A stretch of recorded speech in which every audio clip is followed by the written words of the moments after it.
মহাজনের ঋণের ফাঁদ, সর্বশান্ত কৃষক গবাদি পশুর ব্যবসা শুরু করতে মাত্র 1 লক্ষ টাকা ধার নিয়েছিলেন। সেই ঋণই সুদ বাবদ ফুলে ফেঁপে কত হয়েছে জানেন? 74 লক্ষ টাকা। আগে হ্যাঁ, 1 লক্ষ টাকা ঋণ, সুদে আসলে হলো 74 লক্ষ টাকা। শেষ পর্যন্ত ধার শোধ করতে নিজের একটি কিডনি বিক্রি করতে বাধ্য হলেন মহারাষ্ট্রের এক কৃষক। ঘটনাটি প্রকাশ্যে আসতেই তীব্র চাঞ্চল্য তৈরি হয়েছে। মহারাষ্ট্রের চন্দ্রপুর জেলার বাসিন্দা রোশন সদাশিব, তার পুরো নাম রোশন সদাশিব কুড়ে। চাষের লোকসানের জেরে সংসার চালাতে রীতিমতো হিমশিম খাচ্ছিলেন তিনি। এহেন পরিস্থিতিতে দুটি দুধেল গরু কিনে ডেয়ারি ব্যবসা শুরুর সিদ্ধান্ত নেন। স্থানীয় দুজন বেআইনি মহাজনের কাছ থেকে 50,000 টাকা করে মোট 1 লক্ষ টাকা ধার নেন তিনি। কিন্তু দুর্ভাগ্য পিছু ছাড়েনি। ব্যবসা শুরুর আগেই মারা যায় তার কেনা 2 গরুই। পাশাপাশি ফসল নষ্ট হওয়ার আরও চাপে পড়েন তিনি। এরপরই শুরু হয় মহাজনদের চাপ। অভিযোগ, প্রতিদিন 10,000 টাকা করে সুদ ও জরিমানা চাপানো হচ্ছিল ঋণের উপর। কোনো ব্যাংকে এত পরিমাণ ঋণ কি নেওয়া হয়? এত পরিমাণ সুদ কি নেওয়া হয় ঋণের উপর? আমার তো জানা নেই। এরা কিভাবে এত কাঁড়ি কাঁড়ি টাকা ঋণের উপর সুদ চাপাচ্ছিল? ঋণ শোধ করতে নিজের 2 একর জমি, ট্রাক্টর, 2টি 2 চাকার গাড়ি, এমনকি সোনার গয়নাও বিক্রি করে দেন কুড়ে। আত্মীয়দের কাছ থেকেও ধার নেন টাকা। তবুও সুদের অঙ্ক কমেনি, বরং ঋণের পরিমাণ বাড়তেই থাকে। রোশনের দাবি, এক মহাজন তাকে লক্ষণ উড়কুড়ে নামে এক এজেন্টের কাছে পাঠান। সেই ব্যক্তি 20 দিনের জন্য 40% সুদে টাকা ধার দেন। ভাবতে পারছেন কতটা পরিমাণ টাকা? মানে 1 লক্ষ টাকা যদি নিয়ে থাকেন, তাহলে 40% হচ্ছে 40,000 টাকা। একবার ভাবুন, 1 লক্ষ টাকা নিয়ে 1,40,000 টাকা দিতে হবে, এবং 20 দিনের জন্য। তাতেও পরিস্থিতি সামাল দিতে না পারায় তাকে চরম প্রস্তাব দেওয়া হয় কিডনি বিক্রি করার। অসহায় অবস্থায় সেই প্রস্তাবেই রাজি হতে বাধ্য হন রোশন। একবার ভাবুন কতটা হতভাগা ওই কৃষক এবং কতটা অসহায় তিনি, যে আমাদের দেশে এই রকম একটা পরিস্থিতি তৈরি হয়েছে। প্রশাসনের কাছে যাবেন কি যাবেন না সেটা ভাবার আগেই মহাজনদের টাকা শোধ করার চিন্তা ভাবনায় নিজের কিডনি বিক্রি করে দিতে হলো তাকে। অভিযোগকারী ওই কৃষক রোশন কুড়ে কি বলছেন তিনি শুনুন।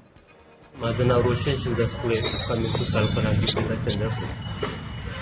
माझं दुधाचा व्यवसाय होतो. 2017 पासून मी दुधाचा व्यवसाय करत होतो. त्याच्यानंतर कोरोना लागल्यानंतर गायींना लंपी बिमारी आली. माझ्याकडे जे पैसे होते मी ते उपचारासाठी वापरले. त्याच्यानंतर पैशाच्या अडचणीमुळे मी ब्रह्मपुरीला व्याजाने पैसे देते असं माहीत पडलं. मी त्यांच्याजवळ गेलो. त्यांच्याजवळ गेल्यानंतर त्यांच्याकडून 1 लाख रुपये मागितले. किशोर बावकुळे, मनीष गाडबांधे. त्याच्यानंतर यांनी मला आपले पैसे परत करण्यासाठी 15 दिवसांनी व्याज आकारत होते. 15 दिवसात व्याज नाही दिल्या तर 5,000 10,000 रुपये पेनल्टी लावत होते पर दिवसाची. त्याच्यानंतर आपले पैसे काढण्यासाठी लक्ष्मण पुंडलिक उरकुडे यांच्याकडे पाठवले. लक्ष्मणने माझा मजबुरीचा फायदा घेऊन 40% व्याज आकारला 20 दिवसाचा. त्याच्यानंतर त्याचे पैसे परत करण्याची यांची टोळी आहे. आपापले पैसे काढण्यासाठी बरोबर ते दुसरं एका टीममध्ये बसल्यानंतर ते एकमेकाकडे पाठवले जाते आणि माझ्या नावाने ते पैसे घेतले जातात. यांच्याकडे कोरे स्टॅम्प, चेक आणि काही मी चौकशीनंतर ते स्पष्ट करणार आहे सर्व गोष्टी. त्याच्यानंतर मी शेती विकली, ट्रॅक्टर विकली, 2 टू व्हीलर विकले, रिश्तेदाराकडले पैसे पण मागितले, सोना पण विकलाय. सोना रिश्तेदाराकडून मस्की ज्वेलरमध्ये सोना पण विकलाय. गहाण पण आहे, किंडेला गहाण आहे. तेवढ्यावर न भागता किशोर म्हणे आता तुझ्याकडे कार आहे का पैसे देण्यासाठी, तुझी किडनी आहे, तू विकू शकतेस किडनी. लक्ष्मण माझ्या मागून सगळ्याला लावला की तुम्ही सगळ्या पैसे दिले. त्याच्यानंतर लक्ष्मणने आम्हाला अलोने वर्कशॉपमध्ये भेटून ठेवलं. त्याच्यानंतर माझा भाऊ रात्री 12:30 वाजता संपून वरून सोडून गेला, गेटवरून लावून. त्याच्यानंतर त्याने मला पण सोडला, हे काही बरं वाईट करतील जीवाचं म्हणून. त्याच्यानंतर यांचे एवढं दहशत आहे ना ब्रह्मपुरीत, की हे याची तक्रार पण कोणी घेत नाही. तक्रार पण यांची कोणी म्हणजे यांच्या विरुद्ध तक्रार करायला गेलं ना, कोणी तक्रार पण घेत नाही. त्याच्यानंतर मी किडनी विकून आलो, 8 लाख रुपयाला किडनी विकली. त्याच्यानंतर याचे पैसे देण्यासाठी परत मी वेंटीने या देशात गेलो. किडनी विकली मी, 8 लाख रुपयाला किडनी विकली. किडनी विकल्यानंतर मी याचे पैसे देण्यासाठी परत मी वेंटेण्याला गेलो जॉबसाठी, का मी याच्यातून थोडे माझा परिवार उभा राहावा याच्यासाठी. यांनी केलेली अशी पिळवणूक भरपूर गंभीर प्रकारची आहे. आज 4 महिने झाला मी न्यायासाठी हिंडतो, पण न्याय मिळत नाही. माझी सरकारला एवढीच विनंती आहे की मला न्याय मिळवून द्यावा, माझी गेलेली प्रॉपर्टी मला. এবারে এই রোশন সদাশিব কুরের সঙ্গে কলকাতার একটা যোগ হয়েছিল। কিভাবে? প্রথমে কলকাতায় তার শারীরিক পরীক্ষা করানো হয়, পরে তাকে নিয়ে যাওয়া হয় কম্বোডিয়ায়। সেখানে অস্ত্রোপচারের মাধ্যমে একটি কিডনি অপসারণ করা হয়। এর বিনিময় পান 8 লক্ষ টাকা। কিন্তু তাতেও পুরো ঋণ শোধ হয়নি, উল্টে ভাঙা শরীর ও মানসিক যন্ত্রণাই এখন তার নিত্যসঙ্গী। এ প্রসঙ্গে মহারাষ্ট্রের চন্দ্রপুরের পুলিশ সুপার সুদর্শন মুমাকা বলেন, রোশন কুরে নামে এক ব্যক্তি অভিযোগ করেছিলেন গবাদি পশুর ব্যবসা শুরু করতে টাকা ধার নিয়েছিলেন। কি বলছেন তিনি, শুনুন।